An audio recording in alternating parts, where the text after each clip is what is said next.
Welcome to Fantasy Sports Daily, powered by FantasyGuru.com. Monday through Friday at 12 p.m. Eastern Standard Time, 9 a.m. Pacific. Ray Flowers breaks it all down for you from a fantasy sports perspective.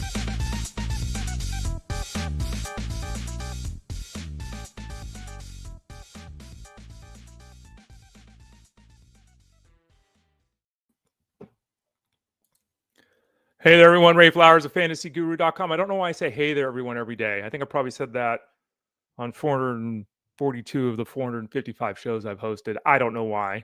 I also don't know why my background's continuing to change like this. We don't know what's going on here. But the good news is I'm here with all of you.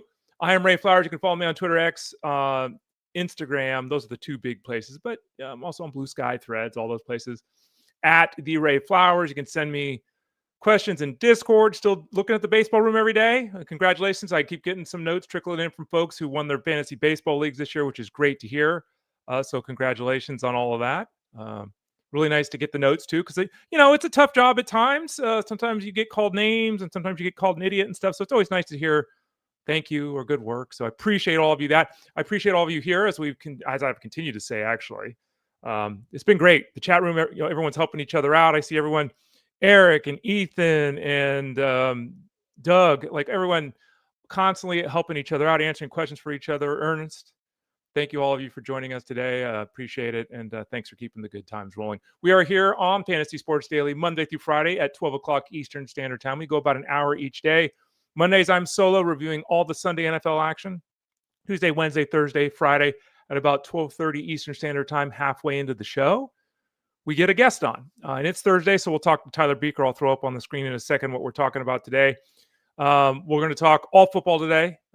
Go baseball. Are folks watching baseball still?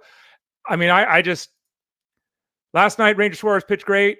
Phillies came back, to get a victory against the Dodgers, all that kind of good stuff. They pulled Aaron Nola after 2 shutout innings. I don't know. It's really hard for me to watch playoff baseball because teams just do all this crazy stuff. But anyway, different topic. We'll talk about that at another point in time. We're here every day, Monday through Friday, 12 o'clock Eastern Standard Time. I'm only here Monday, Tuesday, Thursday, Friday.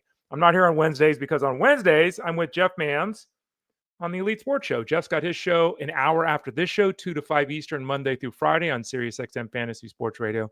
So I'm with Jeff on Tuesdays. What are we talking about today? Well, there it is on the screen. NFL Game Day matchup review. What is it?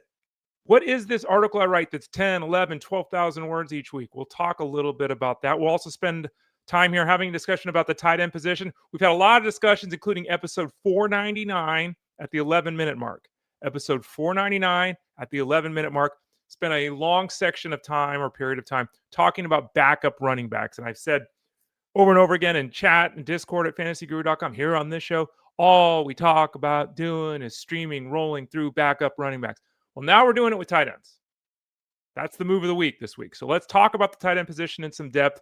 We'll do that in a few minutes. We'll then visit with Tyler Beaker in about 25 minutes. He'll jump out and talk Thursday Night Football, Eagles and Giants. We'll also look at some of the major storylines. What's going on in the Saints backfield? What's going on in the Chargers backfield? Jalen Warren, Christian Watson. Why is everyone asking Christian Watson questions? We'll talk to him about that. Jalen Coker, T. Higgins, and Travis Hunter. If you're watching with us live or on demand, welcome. If you're listening to us anywhere, welcome. You can listen to us going to fantasyguru.com, clicking the Elite Plus tab at the top of the page. When you do that, you will be taken to the podcast zone, where all the shows on the network that you can find there. Justin Fensterman's show, Armando Marsal's show, Jeff Mann's show. Check it out over at fantasyguru.com. We can click that Elite Plus tab at the top of the page. You can also type in Fantasy Sports Daily where you listen to podcasts. If that's Pandora, Spotify, YouTube Music, Apple, iTunes, type in Fantasy Sports Daily. And in 3 places, you can watch live and ask questions and leave comments, or watch on demand if you want to see my face, Tyler Beaker's face. YouTube.com/@Elite Plus Network, Twitter X @Fantasy Guru site, and Facebook.com/Fantasy Guru HQ. All right. Angela says, I'm in football and hockey mode. I wish I was in hockey mode. I was talking about this to the guys yesterday. For those people that don't remember, and it's been a long time, my backstory real quickly, I got my first full-time job in fantasy sports 25 years ago. I'm one of the 100 people in the world that have been doing fantasy full-time for 25 years. Not many of us. Got my first full-time job because of hockey. I can tell that story at some other point of time. Covered hockey for years on fantasyhockey.com. Covered it for Sports Illustrated. Was sent as a reporter, intermission reporter for NHL Network on Sirius XM Fantasy Sports Radio, as sitting in the press box, all that kind of stuff. So that's actually how I started, was hockey. Just don't have time anymore to cover hockey, but for years, for a decade there, that was one of my things. Trying to get back into it. It's really hard. I just don't have time. But I watched a little bit, some highlights the other night. Go hockey. We do have hockey coverage over at fantasyguru.com. Click the subscribe tab in the top right corner. Great group of folks there. Only Sandro on Twitter X. Sandro Anello was talking yesterday about how he came in, I think, 4th place. Someone else from FG was, I think, in 1st place in the tournament he was in over the weekend. A great group there. So click that subscribe tab in the top right corner. Ethan says, I've got a Stanley Cup banner hanging at my desk. Just wish there were some more years on it. Well, I'm in California. I'm a Sharks fan. We got a 0 on our Stanley Cup banner. So I wish there was a 1 on our banner. At least they're looking up now. Celebrini, Smith, others, right, moving in the right direction, the San Jose Sharks. Okay. What is this game day matchup review? And for those of you watching on the screen, you can see the link there. For those of you listening, you can find the link in the description. It's basically my weekly look at my weekly look at the matchups. Duh.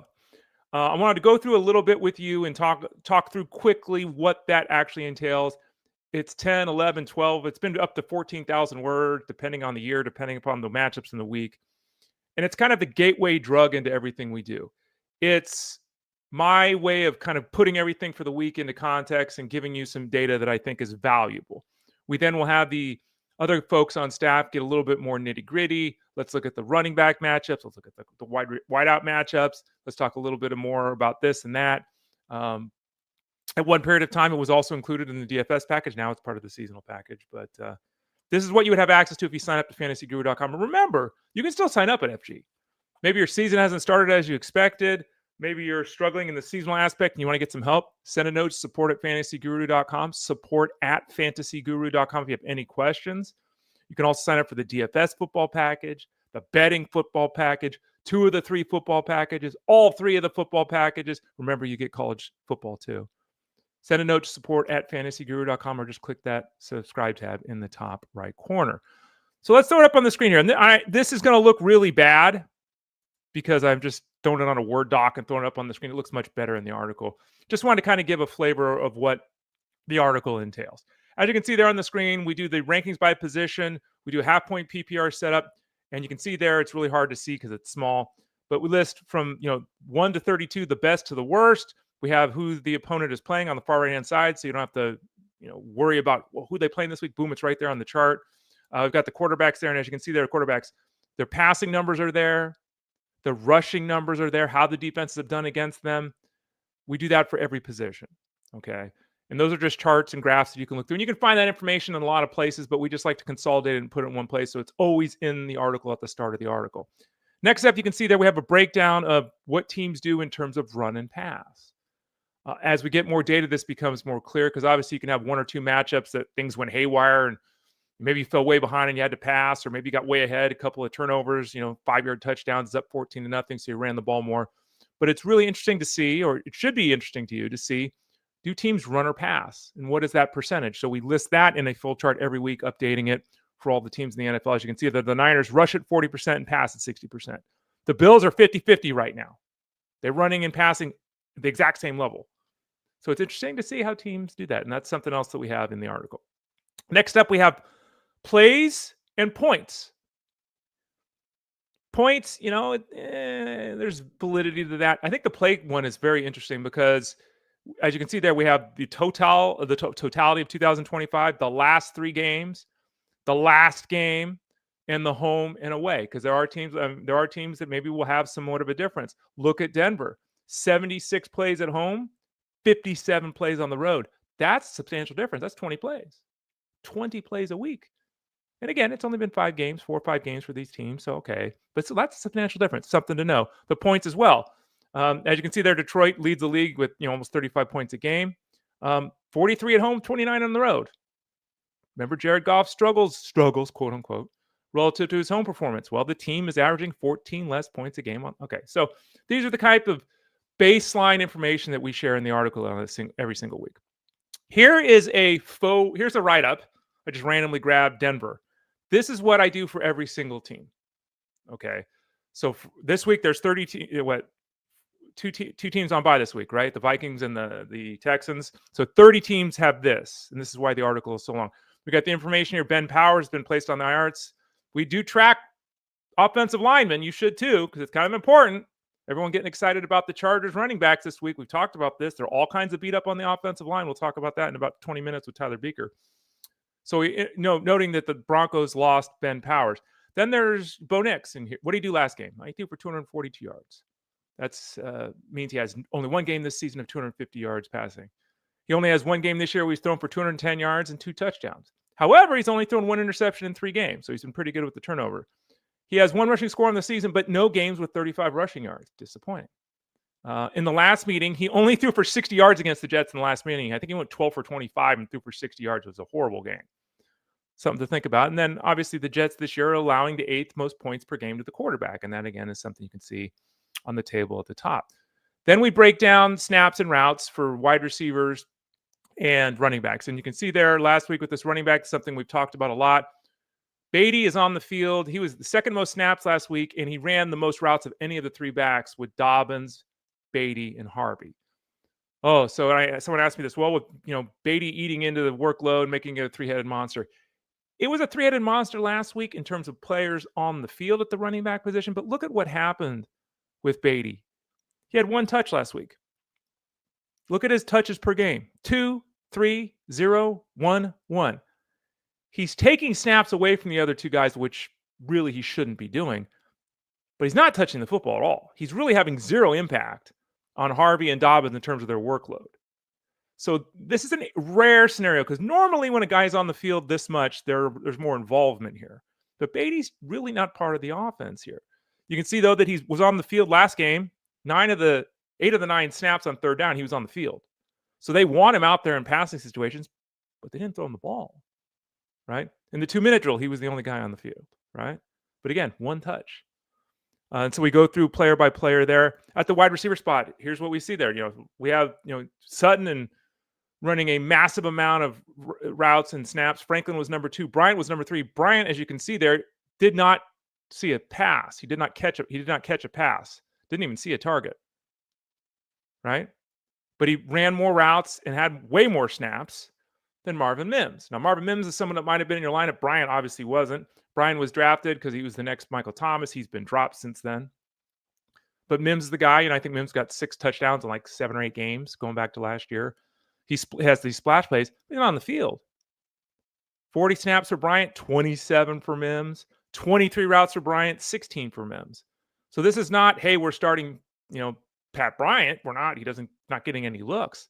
But this is a big negative if you're looking for Mims because you realize just how explosive he has to be on that limited workload for him to do anything because he's just not on the field very much. You look here as Cortland Sutton. Cortland Sutton went 8 catches for 99 yards last week. He's gone 5 catches for 60 yards in 4 or 5 games. He's scored in 2 of the last 3 games. In the last meeting with the Jets, he had 3 catches for 60 yards and a touchdown, which is very similar to his average per game this season. So this is what we do or what I do on a weekly basis. So again, this is kind of a baseline. This is where you kind of check in. They always comes out Thursday morning. I post it before this show every Thursday morning after spending 3 days writing it. And this is the start. And then you start getting into the more granular detail in the other articles over at fantasyguru.com. So I really would encourage everyone to read the article. I know it's 12,000 words. It's a lot, but there is a lot of information in there. But realize, again, that this is the baseline information. Okay, this is the starting point. You have to continue to do analysis, just like we do at fantasyguru.com, which is why, on a Wednesday, you look at the rankings and, Cortland Sutton's ranked 19th at wide receiver. And then on Saturday, he's ranked 16th at wide receiver. Why? Because we've continued to analyze it as analysts over at fantasyguru.com and continue to make adjustments as necessary to the rankings. I say it a lot, and I'll repeat it here. Be very careful setting your lineups early. We've got the Eagles and the Giants playing tonight.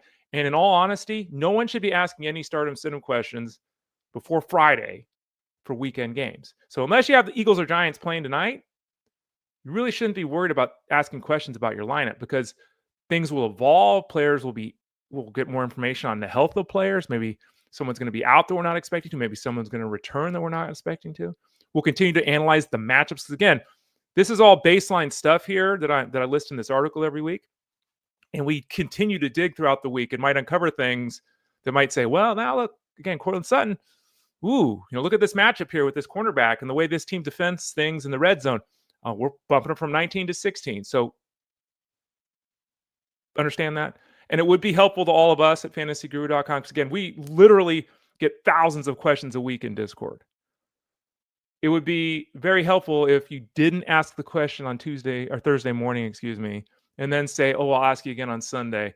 If everyone asks the same question twice, not only will we all lose our minds, we just wouldn't be able to get to all the questions. So try to use some understanding of the situation if you can.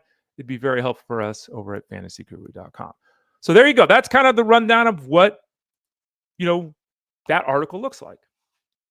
So hopefully that is something that will appeal to you. And again, if you want to sign up, go to fantasyguru.com, click that subscribe tab in the top right corner, and have at it.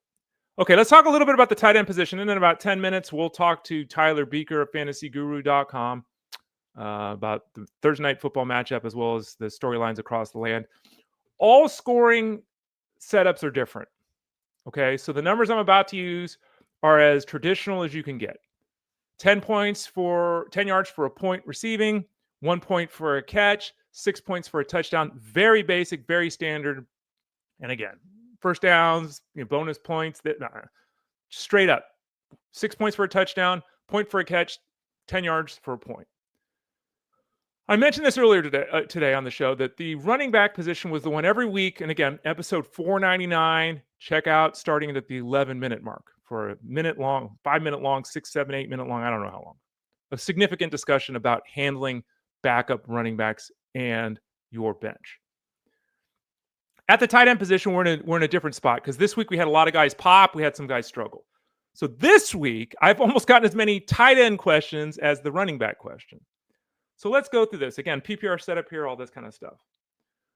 What is the state of the tight end position in general? Let's look at that for a moment. Right now, there is one tight end averaging over 13.5 points, and it's Jake Ferguson. Jake Ferguson, I think, second in the league in catches, right? Jake Ferguson's catching 7 or 8 passes, and he's playing half the snaps. It's crazy what's going on. But he's the only tight end right now in a traditional PPR setup averaging over 13.5 PPR points. He's the only one. He's at 17.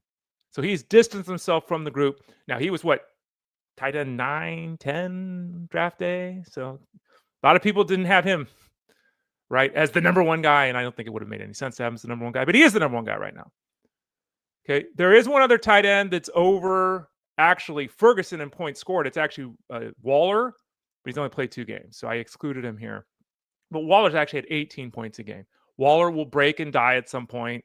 He's not going to make it through the rest of the season. Be very cautious with Waller because of his health concerns for years, because of his retirement, all that kind of stuff. But only one qualifying tight end over 13.5 points. Now, though, the next group, we have 7 tight ends between 12 and 13.4 points. So we have a group of 7 guys: Dalton, Tyler Warren, McBride, Hunter, Kelsey. Oh, wait, I got the list wrong. Hold on. Let me do this again.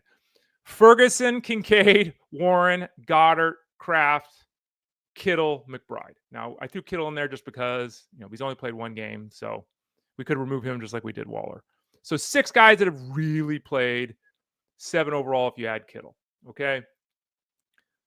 We then have 7 tight ends from 10 to 11.9 points. Okay, remember, 2 points a week is what? It's nothing, man. It's a 10-yard catch. Doesn't really impact much, but that's the difference. So all told, depending upon if we add Kittle and Waller in, we've had anywhere from 15 to 17 tight ends averaging 10 points. 15 to 17. I don't think anyone there's a few people. Do see on occasion 16-team questions. But almost everyone is in 10 or 12 team leagues. Some of you are in 14, but most of you are in 10 or 12. There are 15 to 17 tight ends scoring 10 PPR points a week. Everyone can have one of those. So it's not exactly a huge, oh my gosh, rush to the waiver wire because, oh my God, we can't find a guy. There's enough to go around to get you those 10 points. Also, there are 3 other players at 8.8 points or better. Andrews, Fannin, and Njoku. So we got about 20 tight ends scoring about 9 points a game. 9 points a game traditionally puts you right in that tight end 10 to 15 range. So in theory, you could stream tight ends, right? Because if there's 15, 17, 19 guys, in theory, you could stream tight ends. Here's the problem with doing that. It doesn't work. It just doesn't work. You shouldn't stream quarterbacks and you shouldn't stream tight ends. It does not work. But Ray, I did, as an overarching plan on how you want to run your fantasy team, it does not work. Because what you do is you chase, right? You drop the guy that scores 6 points for the guy that scored 12 points. Then the guy that you added that scored 12 points scores 6 points. Then you drop him for the guy that scored 13 points. And that guy then scores 7 points. And you drop him. So you're always chasing, right? That's always how this goes. And it just doesn't work. So that's the lay of the land, positionally, point-wise, all that kind of stuff. They're all kind of the same. So how do we handle the bench and the starting lineup? Should we carry 2 tight ends? Again, this week, Dalton Schultz and TJ Hawkinson are on waivers. Schultz is the streaming tight end. No one has him, so he's not. Hawkinson is somebody that everyone drafted, of course. He's been extremely disappointing. He has averaged 5 catches the last 3 games working with Carson Wentz. It's been for 42 yards, so he's not doing anything. He has 1 touchdown in 15 games since the start of last season. TJ Hawkinson has done nothing. Potential, yes. Opportunity, yeah. But results, just a guy, man. So do you hold on to TJ Hawkinson this week because he's TJ Hawkinson? Or do you look at this and say, Kyle Pitts, same guy. AJ Barner, scoring touchdowns late. Maybe he's as good. So I'm not against, and I said this to many people already this week, I'm not against dropping TJ Hawkinson to pick up, let's say, Mason Taylor. I'm okay doing that. Why? Because I really don't like carrying 2 tight ends. If I had, Jake Ferguson, if I had Tyler Warren, yeah. If I had, Trey McBride, and these guys are on a bye week, of course I'm going to pick up a second tight end for a week, play that guy, and then drop that guy the following week. That's, of course, I'm going to play that. But if I've got Juwan Johnson, if I've got David Njoku, if I've got, Hunter Henry, these guys, they're all kind of the same. I'm really not inclined to carry these guys through bye weeks. I'm really not. The problem that I have seen most directly, so let me answer this directly. In most instances, I'm not carrying a second tight end through the bye week. Okay? In most instances. It all depends how your roster is built. It depends the size of your bench. It depends the size of your league. It depends who you're adding. Like there's all these particulars that I can't generally answer because of all those things lead to the answer. But generally speaking, I don't want to carry 2 tight ends. And there's probably 5 or 6 that if I had, I would have to hold through the bye, which means 5 or 6 that are starting for you right now, kind of can just let them go when they come up the bye week and go with somebody else. The real problem taking the next step is that everyone had to have Harold Fannin when he started, right? Remember, he had that big start to the season, 13.6 points. He has not matched that point total in any of the next 4 games. So now I'm getting, should I drop Fannin? We have Juwan Johnson, who scored 15.6, 15.9 points the first 2 games. The last 3 games in total, he scored about 20 points. Now people are dropping Juwan Johnson, right?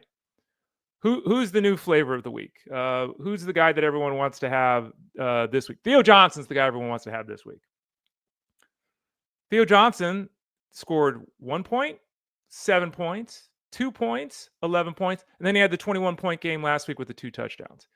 It's fair to look at Theo Johnson. It's fair to look at the way the Giants' offense is, the injury to Neighbors and all that kind of stuff. It's absolutely fair to look at Theo Johnson and think that maybe he is somebody that out of necessity is going to have to be utilized significantly in this offense.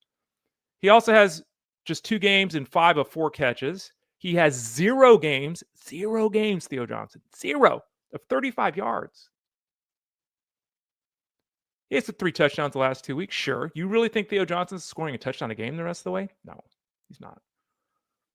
So if he's going to average 3 catches for 29 yards and he doesn't score a touchdown, he's getting you 6 points a week. Again, there's 19 guys doing that already, right? But Theo Johnson's the guy everyone had to have.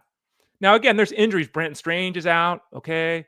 This, we're juggling things here. David Njoku, who's my tight end in half my leagues, who I never dropped in any of my leagues, has been up and down. But now you look, he's gone 4 catches for 40 yards in 3 of 4 games, 8 points a week. Last week, he had his best game of the season, 6 for 67 and a touchdown. The change to Dylan Gabriel under center benefits him because Flacco's more of a guy that wants to air it out. Gabriel's going to get rid of the ball quickly underneath, easy routes as a youngster. So all of a sudden now, David Njoku is a player that people drafted, dropped, and now they're trying to get him back. Because I've seen a lot of people say, do I add David Njoku off the waiver wire? The bottom line is these guys are not consistent. AJ Barner, he's another guy that people are asking about because he scored 2 touchdowns last week. He also scored a touchdown the previous week and a touchdown 2 weeks ago. So he's got 4 touchdowns in 4 games. He also has 1 game of 35 yards and 1 game of 4 catches. So in the 2 games he didn't score a touchdown, he scored a combined total of 4.7 points. Nothing. So the bottom line is here, I would strongly suggest, and I've already said this in Discord multiple times, choose a tight end and forget about it. Fannin to Johnson to Tonjes to Taylor to Barner, like this just doesn't work. Pick somebody and let it go. I mean, and again, you look at these point totals of these guys at the top. I mean, we have underperforming Trey McBride based upon expectations, underperforming an injured Brock Bowers. Sam Laporta has been fine the last 2 of the 5 games. 3 of the 5 games, he's been under 8 points. Sam Laporta, who was drafted tight end 3 or 4 in every 60% of the time this year, he's not even getting to 9 points. Even the guys that are consistently producing points overall are inconsistent on a week-to-week basis. So be cautious, be careful. I would strongly urge against carrying multiple tight ends. You don't want to have Dallas Goedert and Kyle Pitts on your team. You're not going to know who to start anyway. You're going to choose the wrong guy half the time. Going from this guy to that guy to that guy, the flavor of the week, not a good plan. Doesn't work. We've illustrated some of the instances where it's already going in the other direction, right? Pick a guy and let it go. There's a lot of parity at this position. There's only a couple of tight ends that really stand out. Maybe you could buy low on Trey McBride. Probably not.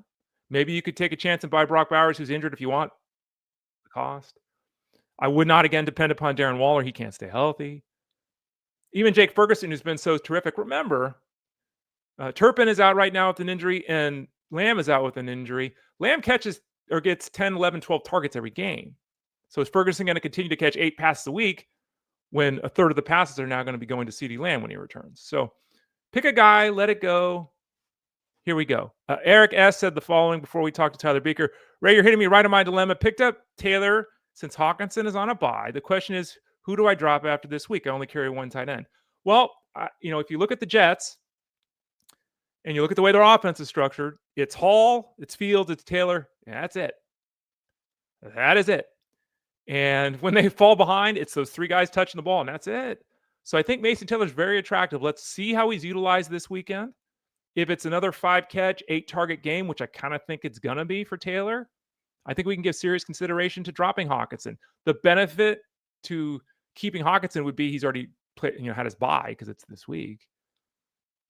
But yeah, I'm leaning toward Taylor, but be cautious because a lot of people have Hall based upon our recommendations at FG. A lot of people have Garrett Wilson. You really, even though it's very pyramidal, like the Rams have done for years in terms of the funneling of the offense through a couple of players of the Jets, I'm very reluctant to roll out Garrett Wilson and Mason Taylor each week. I'm very reluctant to go, Breece Hall and Mason Taylor. I don't really love that idea as a long-term plan.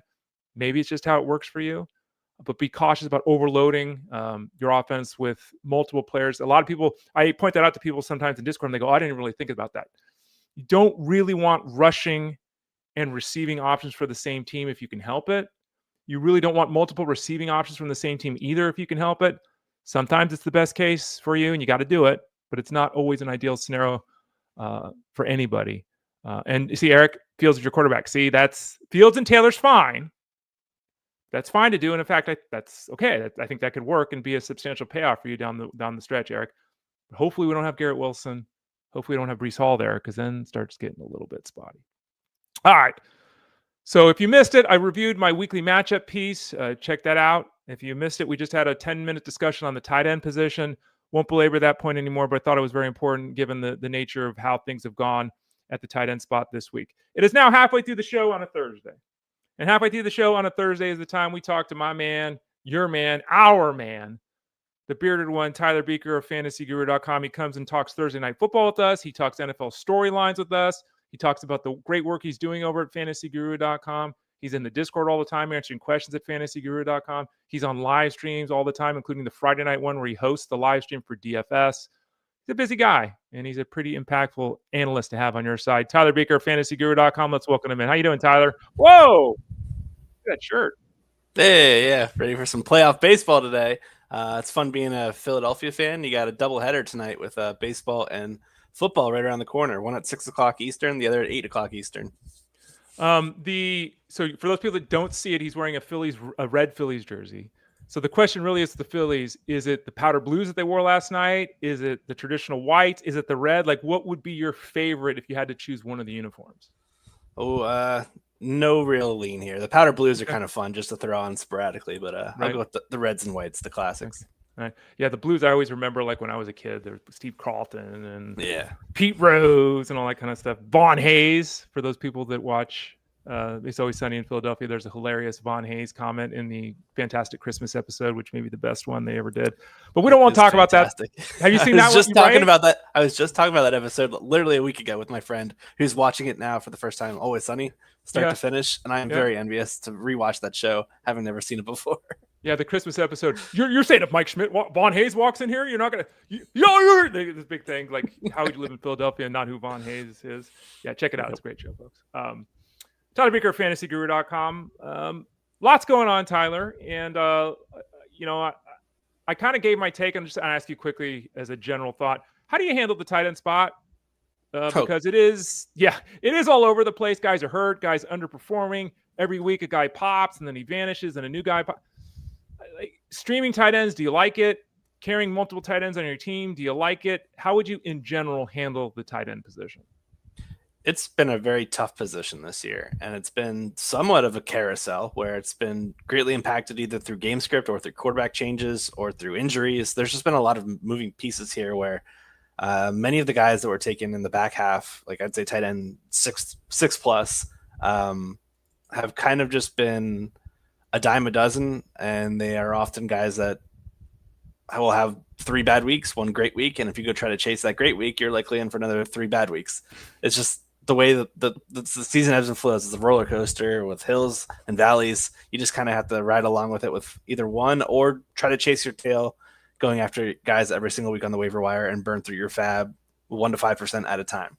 I personally try to stick with one guy, but I have kind of moved on as well. Like, I'm also not static with it. Like, I had Harold Fannin for a couple weeks, moved on. I had Mark Andrews for a couple weeks. I've moved on.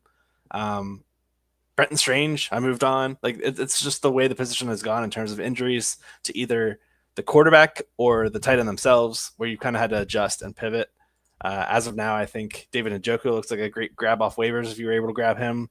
It seems like he's got great volume there with the way Dylan Gabriel plays. And who else did I have? Mason Taylor, I thought he was a strong ad. Theo Johnson, a strong ad. But yeah, we're really I think we're almost adjusting how we attack the position 5 weeks in just because of how we've seen things develop. And a lot of these veterans are just guys that I've kind of moved on from. Tyler Beaker, FantasyGuru.com. Every Tuesday, he writes the waiver wire article. That's what he's referring to. So click that subscribe tab in the top right corner. Get signed up at the site. Send a note to support at FantasyGuru.com if you got any questions. Let's talk a little bit about some situations across the land. Let's start out in the backfield, Tyler. And the Saints, is Kamara going to get traded? Is he hurt? Is he healthy? What's the offense look like? Kendry Miller looks better as a runner. He looks better as a runner. The data supports Miller looking better as a runner, as being a better runner, but Alvin Kamara is still there. He's got an ankle issue, okay? So we're getting a lot of Kendry Miller love. We've been getting it for a couple of weeks now, and I've said all along, it's great to have Kendry Miller on your team, and I still support that. But as long as Kamara is playing, you're getting 6 points from Miller. Like, he's not doing anything. So are you getting a sense? I'm not. Are you getting a sense that Kamara's not going to play this week? And how do you see the backfield moving forward? Basically, what's the value of Miller, I guess? Yeah, he's super valuable, but it's largely due to contingent value, where we are waiting for that Kamara injury. For those that are holding on to Miller and stashing him, Kamara did pick up an ankle injury yesterday in practice. That's worth noting. So we're kind of in limbo in terms of his usability for this week. But yeah, we just got to kind of wait and be patient for it. So don't ask start sits regarding Kendra Miller. We don't have a firm answer yet. It's Thursday. Let's get at least the Thursday injury report, and let's get the Friday injury report. We don't need to make this decision until Sunday. So that being said, there's been some positives. What we've seen from Kendra Miller, his snap share has increased every single week, weeks 1 through 5. His touch share has been 11 in back-to-back games. But you can't use a guy that's maxing out at 11 touches. That's weak flex play, where there are better wide receiver options, to be frank. The positive, again, RB1 and missed tackles forced per attempt among all guys with 25 plus carries. That's great. We love that. Unfortunately, he's not doing anything with it. He's bottom 15 in explosive run rate. He is RB13 in yards per carry off zone runs, which is great. But these are all just little like things that pile into why you should stash Miller, not start Miller. I think that's the best way to say yeah, I totally agree. And I think that, it's, and I've said again, episode 499, 11 minutes in, talked a lot about backup running backs and all that kind of stuff. And I've said my piece on that. And, if you're excited about getting 7 points a week, you're in trouble. That's not a place you want to be. What about the backfield with the Chargers? Now, this one is really interesting. And I've seen people in Discord over at fantasyguru.com asking if they should blow their budget. I've seen people say, should I spend 40%? I look at the leagues I'm in. I'm seeing the expenditures on Hassan Haskins and Kamani Vidal anywhere from like 5 to 30%, depending on the league, depending on the player. We're without running back 1 and 2. Obviously, Harris and Hampton are down for the Chargers. Hampton is expected back 4 to 6 weeks, kind of what we're thinking. So it's not like Haskins or Vidal is going to run the rest of the way here. Hampton's going to come back. We don't really know what the split's going to be in terms of touches. They added Nyheim Hines to the practice squad. Joel's hurt. Becton's hurt. Slater's out. Washington's out on the offensive line. What should people have done with the running back position, Hassan Haskins and Kamani Vidal, on Fab and waiver wire? And then what are your expectations for them this week? Can you start either one and say, I feel good about it?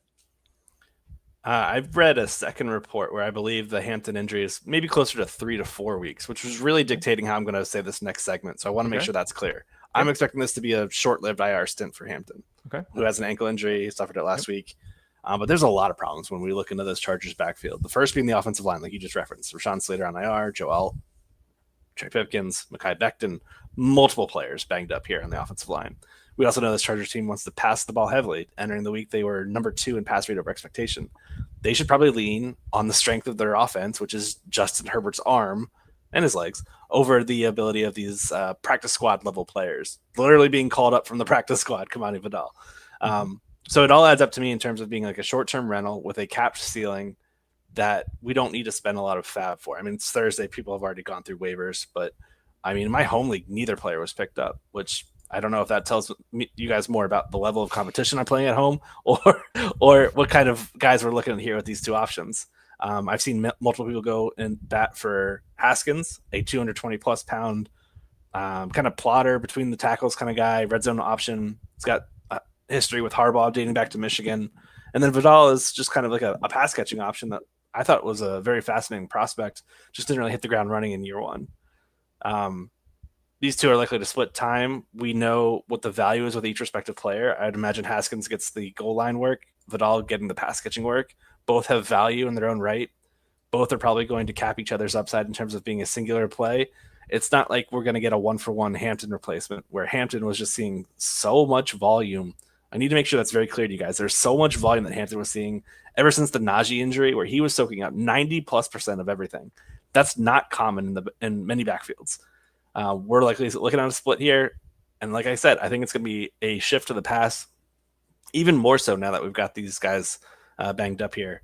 So what are we expecting here? Thin RB3 flex plays. To be honest, I'd rather go in any other direction at a wide receiver position than start one of these guys. I think both of them are outside the top 25 RB finishers this week. I put in an example, the FSGA Experts League I'm in the Champions League there. I had bids of $13 and $9 on Vidal and Haskins out of the 100, so 13 and 9%. They went for 14 and 27%. So it's people are, again, tripling what my bid price was. So there it was. So hopefully you weren't one of the people that spent that much, because I agree with Tyler. Tyler Beaker, fantasyguru.com. Jalen Warren, let's talk a little bit about his situation. We're getting good news here. He obviously randomly was out last game, screwed everyone on the West Coast in particular that wasn't up at 6 a.m. Looks like he's going to be good to go this week. What are your thoughts here? Because he was trending upward, 20 touches, things looking good. And then Kenneth Gainwell had a huge game last time out. Caleb Johnson's still there, but we know not to count on him at this point of the season. But what are we doing with Warren and Gainwell? Is it back to 18 touches for Warren, or did Gainwell do enough comboed with the health of Warren that it's a little uncertain this week? I would want to say it's going back to Warren's corner, but the problem is neither of these guys are really fantasy viable this week playing against the Cleveland Browns, who have held opposing backs to 3.06 yards per carry. That's the lowest in the league, the second fewest fantasy points per game. They're also number one in lowest receiving fantasy points specifically to backs, limiting the upside of guys like Warren and Gainwell specifically. I just view these guys outside of the top 24, maybe fringe top 24 options, putting him maybe more in the flex territory. But I mean, unless he hits the pay dirt, I think you're probably going to be more comfortable playing a wide receiver in the flex over a guy like Warren, despite them having home field advantage facing a Browns team that's really well traveled over the last few weeks. They went to Detroit, went to London. Now they go over to Pittsburgh. 3 straight road games for these Browns, but I think the Steelers take care of this one at home. I just don't see a ceiling performance from Warren or Gainwell.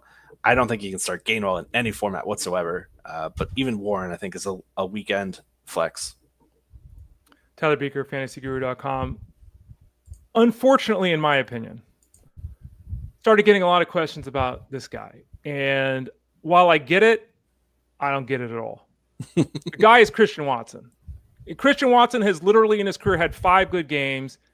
And the rest of the time, who cares? I mean, this dude has had 5 games where he's caught 0 passes out of 38. He's had 12 games out of 38 where he hasn't got to 20 yards. He's had 16 games out of 38 where he hasn't got to 25 yards. So half the time, this guy does nothing. He's coming back. They opened his window. We don't know if he's going to play this week, but it's getting close. He's got Golden, who in essence was picked to fill a spot in the lineup this year. Dobbs, Wicks, Reed when he comes back. Like, this is already a messy scenario with the Packers. You and I have talked about this. Now Watson at some point in the near future is coming back. I've been stunned by the amount of questions I've seen this week with Watson. Do I have it wrong? Is now the time to add Watson? Do you expect Watson to emerge? Is he going to fix the wide receiver mayhem with the Packers? What do you think? Yeah, for those watching this show, a little peek behind the curtain. Ray usually gives me a little rundown of players he'd like to talk about. And the first note I had for Christian Watson was, if you don't mind, let me get on my soapbox here. Sounds like you're already on your soapbox, man. Go. No, lay it out. So we are on the same wavelength here. But mine went in a different direction. Mine went into what the hell happened to good reporting. We were told Christian Watson was going to be available for almost the majority of the season. The same thing for Taysom Hill. Yep. And these guys are coming back week 5, week 6, week 7. Yep. What on earth? I mean, these guys were expected late in the year. I mean, my leaves on my trees haven't even turned brown yet. They're still green. I don't know what these beat reporters are doing, and I'm irritated beyond all because these are players I avoided entirely in the best ball format because I didn't think they had any kind of usability or viability. 6 games this year, so what difference does it make? Right. I don't care if they join in week 12. I don't care. That's a burnt roster spot in my eyes. Not week 5, week 6. That changes the timetables a lot. I mean, heck, we're getting Rashee Rice back next week. My goodness. And then you add the receiver rotation, just a headache. Watson's return to action is just going to make it worse. It's going to cap the ceiling of Matthew Golden, the round 1 rookie pick. A lot of overlap there in the vertical game. I don't know. Like, my answer is I'm not investing. That's my answer. If you guys are in a tough spot at wide receiver, and trust me, I've got a few teams where last week I was starting these 49ers wide receivers. I was starting Isaiah Bond. I was starting Alec Manor. It's tough out there at the receiver position in certain leagues. I get it if you're in that situation. But outside of that, if you got 3 to 4 guys you depend on, this just seems like a weaker fab expenditure that I would just rather avoid. Tyler Beaker, fantasyguru.com. It wasn't that bad of a soapbox. I think I got a little more angry. I got off it. Yeah, after hearing yours, I just went on the soap step stool. That's what I went on. Okay, all right. Anytime you want to jump back on, though, I don't really need to be on. I'm pretty tall anyway. So the Packers situation. Tyler Beaker, fantasyguru.com, joins us every Thursday at 12:30 Eastern Standard Time. We talked about Jalen Coker before. Jalen Coker, he's getting close to a return. That might happen this week. Hunter Renfrow, who cares? Xavier Leggett scored a touchdown, but Jimmy Horn, okay. Trey Man, okay. I mean, it seems like Coker could come back and be the 2 or 3 option at the wide receiver spot pretty easily given this group here. Does it matter? Yeah, I would say so. Specifically this week, they draw the Dallas Cowboys, the defense that we want to target. They are number 1 in schedule-adjusted fantasy points allowed to opposing wide receivers. We just need to make sure he's active. They open the 21-day policy for him. He isn't practicing in full, which I think points toward him returning this week. And like you said, the options there are just not tough for him to ascend depth chart-wise. Last year, we saw some flashes of greatness from him. I think if he can string some of those together, he could easily carve out a number 2 role here in an offense that needs a number 2. There's just so many injuries and poor playing wide receivers where there's just a lot of vacancy aside from Ted McMillan where they need some help. A couple more wide receivers before we talk some Thursday Night Football with Tyler. T. Higgins got paid, yo. Woo! And he's done absolutely nothing with it. Hasn't caught 4 passes in a game. Has 1 game of 35 yards this season. We can talk about Browning. Fine. Okay. Hasn't done squat diddly nothing. They obviously made the change this week to Joe Flacco, who remarkably is going to start, even though he's going to be with the team for just a handful of days. T. Higgins, he's a hold if you got him. He's a buy if you don't have him. He's a you don't care no matter where he's at. What are we going to see from Higgins working with Flacco? Flacco signing does breathe new life into this offense. I mean, this offense was just super stagnant. And we know Zach Taylor has a history of leaning into the pass. He has no problems turning that dial all the way to 10. They are consistently among the league leaders in pass rate over expectation. And we've got Flacco, a guy that's not afraid to drop back and throw it 35 plus times. 35 plus times a game. Add in the fact that this run game is non-existent for Cincinnati. They're 14-point dogs here in this matchup. It's just not a great spot here against the Packers, but they are going to be throwing a ton here. And I think we're going to see some viability, namely to Chase Brown. I think we'll see a lot of dump offs to him where he gets a little bit of a spike in value with the addition of Flacco. But Higgins as well. Like you mentioned, the lack of production to date. And I just think that's going to turn around through just pure opportunity. Maybe the targets aren't always going to be on target. Maybe they're not always going to be catchable. But is that much of a difference than what we've had been seeing from Jake Browning coming off multi-interception game? No, not really. It's just a really tough spot for Flacco to enter as the Packers come off their bye, well rested, with like the league's best pass rush and one of the best zones schemes that you can come up with. It's just a tough on a short week for him to come in there and light it up. So I'll say better days are ahead for Higgins, but this is probably not one of them at best flex. Tyler Beaker, fantasyguru.com. One more guy to talk about before the Thursday Night Football game.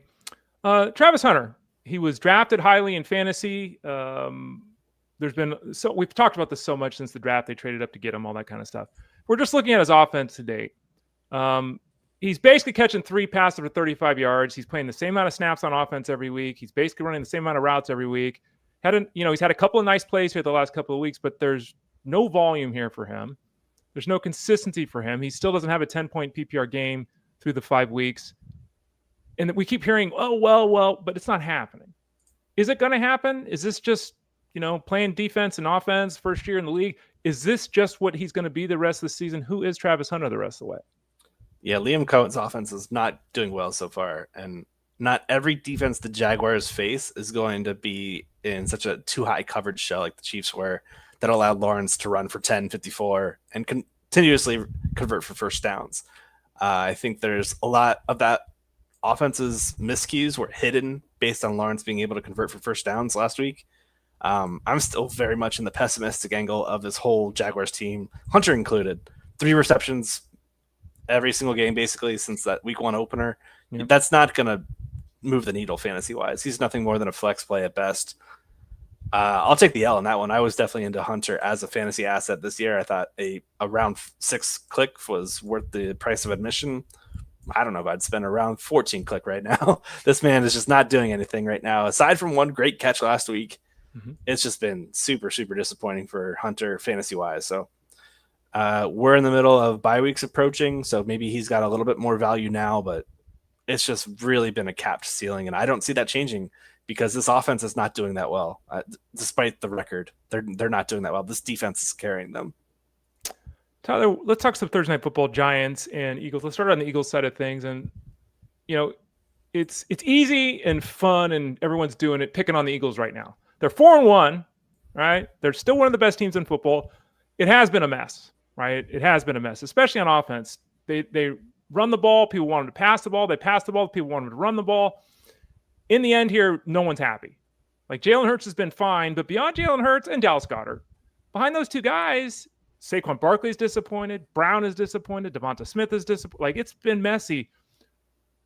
Let's start out talking about Barkley, because we can talk about them playing on a short week this week and trying to protect, Barkley last week and wanting to, utilize the pass more last week. Saquon Barkley is not even averaging half the yardage he averaged last season. Like, this is bad. And he had 6 carries last week. 6. This guy ran for 2,000 yards last year.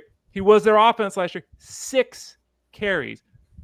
3 games in a row where he's under 47 yards. Like, he looks like a support running back right now.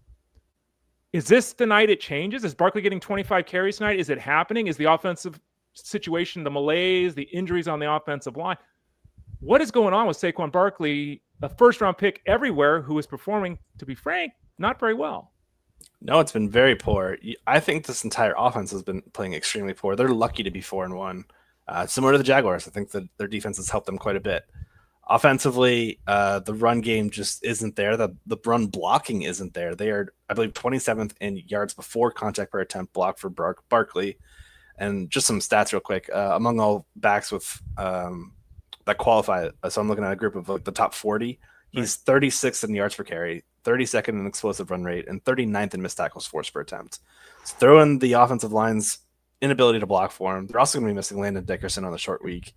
It's just not great. The good thing is the Giants are a get right spot for him. He's got, of course, the narrative of going back to playing in New York, but the Giants are also bottom 5 in EPA per rush success rate, yards after contact, missed tackles, yards per carry, almost every stat you want to throw out there. They are not doing great run defensively. They are also doing very poorly in the pass game as well. We'll get to that in a moment, but it sets up well for a Saquon rebound spot where you just really need to worry of what the heck is Kevin Patullo going to do? Is he going to, like, weeks 1 through 4, they had a minus 5% pass rate over expectation. They flipped it all the way over to a plus, I think it was plus 20% pass rate over expectation, the highest rate we've seen all season in a singular game by any team. What the hell? They were up 17-3. Yeah, they were up 17-3, and they were still dropping back to throw it every single time against the Broncos in the second half of that game. Naturally, they lost. I think this is a spot where we see them kind of find some middle ground, but that's a lot of an assumption. I don't know what's going to happen because we've seen such hard pulls on the different levers in terms of the play calling. Right. That's what makes this game fascinating to me and frustrating to me, and one where I'm going to be honest, I'm not going to bet a lot on this matchup because I don't know what kind of version of this offense Patullo is going to run out on a short week. And that's very fair. And that's one of the things you always do is the game script articles and trying to, and, especially in this situation, we know that the Eagles could run the ball 38 times for 200 yards and 3 touchdowns. We also know that they might want to throw the ball 38 times. So it's making that determination because it doesn't look like both things are going to happen for them in the same game. So you broke down the concerns with the running game. Let's talk about the passing game. Devonta Smith seemingly coming around a little bit, but still. A.J. Brown not coming around. He's still getting work, but it's not happening. A lot of people have been writing about this, and if you didn't see it, go watch the final play of the game where the ball was thrown in the end zone. It was basically Brown and Smith both trying to catch the ball. They both had their hands on it. No defenders did. They kind of both were, and they weren't trying to take it from the other one, but it was just kind of emblematic of what's gone on here. Brown's question, I get Brown questions every day in Discord. You probably do too. Do we start him? Do we drop him? Do we trade him? Like, it's all over the place. Talk us through tonight. I mean, is it the night? I know it's not. Is it the night? Is it going to happen? Are they both going to go 5 for 90 and a touchdown? What are we going to get? I thought we were going to see it last week. The Denver Yeah. Broncos entering last week, they were very high in man coverage rate. The Giants are also right up there with them. Both these teams among the league leaders. We saw Denver actually switch away from man, play a bit more zone, maybe because schematically Philadelphia dominates man coverage. Dating back to last year, the Hurts to AJ Brown connection against man coverage or single high, no matter how you want to split it, nothing short of fantastic. These two are going to tear it up. Both Giants safeties are banged up entering this game. Their cornerbacks are nothing to write home about. This is absolutely a get right spot for AJ Brown on paper. Let me put that underlined, bolded on paper. We just need to see them actually execute. You mentioned the 50-50 jump ball at the end of the game. There was also another play where AJ Brown just stopped running midway through his route where he was wide open for a would-be touchdown. We'd be looking at this a whole lot differently had he added that 50-plus yard gain and a touchdown to his bottom ledger. That said, I'm very much in on AJ Brown this week. I think he has a great opportunity to put up a big ceiling week, to reach the paint, to do everything he needs to do to make fantasy owners happy. The same great matchup applies to Devonta Smith.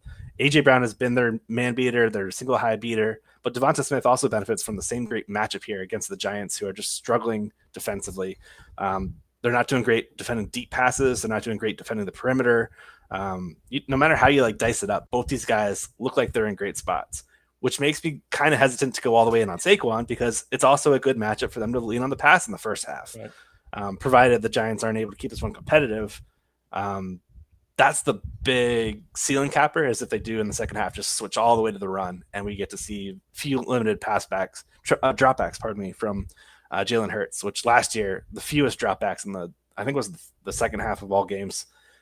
They just leaned on the run so much. But the Patula thing is just so confusing because of what we've seen in the small 5-game sample. And again, it's a small sample, so I don't want to go too crazy into trends and things here, but right. There's just a lot of different ways for the Eagles to attack the Giants, and they should find success no matter whether they go through the air or on the ground. Tyler Beaker, fantasyguru.com. Let's talk some Giants. Really, it's 4 guys: Dart, Scattaboo, Wan'dale Robinson, and Theo Johnson. Dart, he's quarterback 2. We'll see if he can be, use his legs and stuff and have a quarterback 1 effort. How does this matchup with the Eagles lead you to think the performances will be with Scattaboo, Robinson, and Theo Johnson? Everyone's must get because he scored twice last week. Those 3 guys, Scattaboo, Robinson, and Johnson, what do you see from them tonight against the Eagles? Yeah, the Eagles are a little bit of a different version in 2025 than what we saw in 2024. Their pass rush isn't quite the same. They've got some changes in the secondary. What I do like, though, is the play of their top cornerbacks, Quinion Mitchell and Cooper DeJean. These guys are just consistently shutting down options. So no matter what we see on the outside, whether it be Hyatt or Colin Johnson or Collins, Bo Collins, we're looking at a tough spot there, which is why I think their under receiving prop for receptions is 1.5, which is kind of hysterical. So I am expecting a lot of 12 personnel, a lot of 2 tight end sets where we see both Theo Johnson and Daniel Bellinger out on the field. Eagles are just kind of middle of the pack against that. I think we're going to see a lot of Theo targets here, and that's where Dart's lived. He's kind of been in the shorter area in terms of where his volume's been these last 2 games. Not afraid to test defenses vertically. I just don't see it happening a ton here in this matchup. So I think we're going to see a lot of short, shallow completions to the tight ends, to the backs, to Wan'dale Robinson. But since Dart's taken over, Wan'dale Robinson sports a 1.2 yard average depth of target. So basically at the line of scrimmage. So he's got to do all of his performing yak-wise. Maybe he can do it. Maybe Cooper DeJean has 9 tackles. We're looking at a tough spot in my eyes for Wan'dale. But volume trumps everything. If he does get 9 targets, maybe he gets 8 catches and he's able to shake loose for one of them. The tight ends, though, I think Theo Johnson is a very quality streaming option just because there's not a great list of options out there. And if we're chasing touchdowns, sure, I think that's fine for a guy that's got 3 over the last 2 games. Just know, his reception prop is 3.5. He's also kind of in the lower end of volume there. So you kind of got to get really lucky there. And I do agree that it's kind of chasing there with Theo. But that said, if you're going to chase something, why not chase touchdowns? As far as Scattaboo, the run matchup's not bad. I mean, they do pretty decently against. Hold on, what is it? Zone runs. Yeah, the Eagles are giving up the 7th highest success rate and the 12th highest yards per carry against zone runs, which the Giants run at a top 10 rate. But I kind of like Scattaboo as a guy that could be the reason why this game stays close, and the reason why maybe the total volume in this game stays low is if the Giants are able to convert first downs and keep the Eagles offense off the field. Right. When the Eagles have the ball, if they execute this run heavy style of play, we could just see a very fast moving clock with both teams running the ball heavily. Throw in Dart's ability to scramble and the designed runs, and there's a good chance that we see this clock move by very, very fast in this matchup. So that's kind of where I am. I kind of bounced around all over the topics, but overall, I'm just expecting them having a tough time putting up a lot of points. Give me the Eagles. I think they're going to win here. Slim Shady, by the way, excuse me, if I can't talk. Slim Shady's got wan'dale Robinson, who we just talked about. If you had to go Robinson, Bourne, or Dobbs, who you feeling this week? Bourne, we're still waiting to Jennings, Pearsall. Like, we don't know what the Niners do. We don't. I guess Mac Jones is going to be the quarterback. Like the Niners, we have no idea what's going on. So it's really tough to say. Bourne, you're not catching 10 passes again. Dobbs, Dobbs, whatever. 3 touchdowns last time out, but again, 58 yards or whatever it was. And then Robinson, Mr. Line of Scrimmage, who could get 7 catches. What would be your best guess at this point of the week? I play for upside, so I'm going Bourne. We saw that massive performance last week, sure. But Ricky Pearsall did not practice yesterday, did not practice today. He is reportedly very unlikely to play. What's his name? Jennings, I think, also did not practice today. I just saw the tweet. My mind's a little fuzzy right now. Yeah. But we're probably looking at Jennings being doubtful, Pearsall out. I'm expecting Jennings to sit again. So for that reason, I would be playing Bourne here. But should Jennings get the call up, then I'd probably pivot to Dobbs, which, again, that's a Sunday decision. Right. Just don't play wan'dale.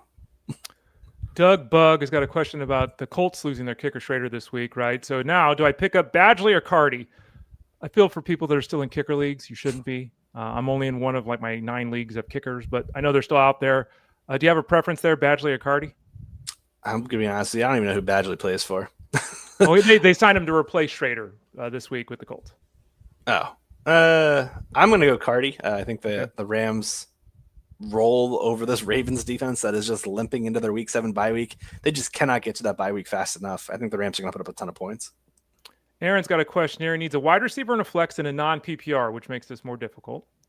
A.J. Brown, and we just talked about. Deebo Samuel, Stephon Diggs, Bill, and Kenneth Walker. It's really tough. It's an 8-team league. So, yeah, the answer to just everyone is all these guys should be starting. If we need a wide receiver, Brown, Deebo, or Diggs. In a non-PPR, Brown, Deebo, or Diggs, you got to lean? I don't know how you can not play Diggs after these last 2 outings. He's commanding like a 40% target share. Yeah, and it's a great match against the Saints who play up in pace. I like that Patriots-Saints game. Should be a lot of fun. And then Bill's got a layup matchup too against a Bears defense that has just been rolled over by opposing running backs. Definitely lean that route. I love Ken Walker, but I think Bill's going to be another candidate for 100 yards. Okay.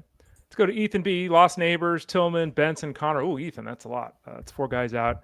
It's a trade offer here. You mentioned Chase Brown earlier and how things might improve with Joe Flacco. So he was offered Chase Brown and Zay Flowers as well as Justin Fields. So Fields, Flowers, Chase Brown for Hurts, Miller, Kirk. Kirk is useless. He's 6-7 points a week right now. Miller is useless until Kamara goes down, and as we discussed earlier, has an ankle issue this week. So, maybe you want Hurts over Fields, but it's Fields could do a very nice Hurts invitation in terms of fantasy production. I'm leaning toward the Brown, Flowers, and Hurts side, Brown, Flowers, and Fields side here. What about you, Tyler? I agree. That'd be the side I'd lean toward too. I have the same kind of rundown as you did, where I don't view Kirk as anything other than a bye week filler. He's on bye right now, so honestly, I don't even think he's rosterable. I don't mind if anyone drops him. And then Miller is just kind of a contingent stash until we get that injury. So I think you're getting upgrades all around in terms of Brown and Flowers over the 2 pass catchers, and then Fields to Hurts is good luck, man. Fields is just a tough one. Hey, you just got to grin and bear it, right? Just you ride the waves. Yeah, let it go. Tyler Beaker, fantasyguru.com. Before we let you go, Tyler, you usually have a bet. If we return to Thursday Night Football, you said you're not really heavily into it tonight, but do you have a bet you can share with the folks? No, like I said, the massive variance that we've seen from Patullo in terms of his play calling and what we've seen from the pass rate and the run rate, it just makes me want to be very, very cautious with my money and not spend a lot here. So I'm going to do a single game parlay. A same game parlay where it's Philadelphia -6.5. So we're moving it underneath the spread line of, I believe it's 7 or 7.5 on those books right now. and we're increasing the total. It is currently 40 or 41. So we're moving that all the way up to 51.5 and taking the under on 51.5. So I know the Eagles are going to get home. They're going to find ways to score touchdowns and finish this game.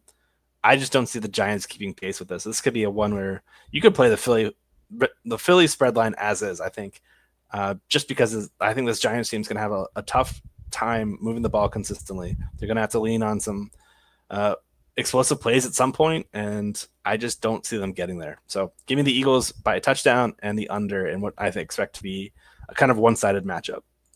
Tyler Beaker, fantasyguru.com. And just to reiterate a point he made there, and I say this all the time when it comes to baseball, I know all of you listening, following us at fantasyguru.com, paying for subscriptions and all that, you want bets. Sometimes the right move is not to have bets. Sometimes the right move is to have a bet, right? And I know everyone wants action. They all want, but you don't also want us, you don't want Tyler forcing bets because you want 6 bets. He just admitted, like, there's a lot of things I don't know. I don't like tonight. I'm uncertain. So, I would recommend following the bets very closely. Tyler and the crew over at fantasyguru.com do a great job. Tyler's talked about it. Never had a losing record at fantasyguru.com as one of our betting analysts. Don't force bets, right? Because do you get this too? I get this a lot in baseball. People will say, well, what about this, Ray? Or what about, you get a lot of that over at FG, or do people basically stick with what you're posting? No, people ask questions all the time, and I think that's great. We are trying to learn and teach people too. It's not just giving out plays. We try to foster a great environment over there with the betting community. Really love hanging out, honestly, in our NFL betting chat room. We do it during games and chat, talk stuff all the time. We'll give out some live plays as well. But yeah, it's basically a learning environment where people bounce plays off me all the time. I'll give them my thoughts and opinions on it. But at the end of the day, it's your money. If you disagree with me or you want to go in another direction, by all means. Like this matchup here, let's say you're a $10 bettor. I would play the $10 on the parlay that I listed. Right. And then maybe you play a $1 parlay on a Saquon Barkley heavy matchup where you go leaning into that angle of that's how the Eagles win. Let's say you do another dollar bet on the passing game being the path to the Eagles' victory. You can mix and match different ways there, but those are small unit plays. Those are just for fun almost in terms of how I view parlays, not as bankroll building. Everyone does parlays a little bit different, so let me just say that. But if you want to get a little different, that's how you can do it. But I think this is a good game to just play light, and we move on to Sunday. Tyler Beaker, fantasyguru.com. If you want to sign up for any of the products at fantasyguru.com, including the betting package, click that subscribe tab in the top right corner of the page. You see the link there on the screen. You can also send a note to support at fantasyguru.com. Tyler's always in there posting bets, giving explanations. We're not one of the sites that just post the bet. Tyler will write a paragraph telling you why it's the right thing to do. I think that's basically what we all do at FG. No one just posts bets. We all give explanations for that. It's a really important thing to, again, help you understand our mindset, help lead you to hopefully other areas as well, learning yourself, all that kind of stuff. So Tyler joins us every Thursday at 12:30 Eastern Standard Time. We went about 40 minutes today. So Tyler, thanks for your time today. I know you'll be hosting the live stream Friday for DFS. Is that correct? Maybe I don't know. Let me ask. Is that correct? Yep, that's correct. I'll be joined by my good friend Mark Hogan, DFS Marlin. He'll be there breaking down the slate for me as we walk through the 10-game slate on the main slate here for upcoming DraftKings and FanDuel participants. Should be a fun one. Check us out Friday evening at 7 p.m. Eastern. Yeah, his articles will be up over at fantasyguru.com. And as I noted, he's in not just the betting Discord, he's also in the question answering, stardom, situm, all that kind of stuff as well. So Tyler Beaker of fantasyguru.com, one of the best in the business, and he joins us every Thursday at 12:30 Eastern Standard Time. Tyler, thanks for your help today. Good luck this week, and we'll talk to you 7 days from now. Yep, thanks for having me. And I got to agree with John here. Go Birds, go Phils. Oh, really? Okay. All right. I see how it goes, you East Coasters. John and Tyler sitting in a tree. No, I'm just kidding. Thanks for watching, John. Thanks for joining us, Tyler. Thanks to all of you for being with us. Spread the word about the show. Really appreciate it. The environment, the atmosphere, you all do a great job there on the side. So thank you so much for being part of what we do and allowing us to do what we do. For Tyler, I am Ray. This has been Fantasy Sports Daily, powered by fantasyguru.com. We'll be back tomorrow at 12 o'clock Eastern Standard Time to review Thursday Night Football. We're going to talk a little bit of baseball tomorrow, kind of review the final standings in terms of ADP. How did players actually perform based upon that ADP as we wrap up the 2025 season? And we'll also talk to Russell Clay at about 12:30 Eastern Standard Time with some football. For Tyler, I'm Ray. We'll see you tomorrow here, Fantasy Sports Daily, powered by fantasyguru.com.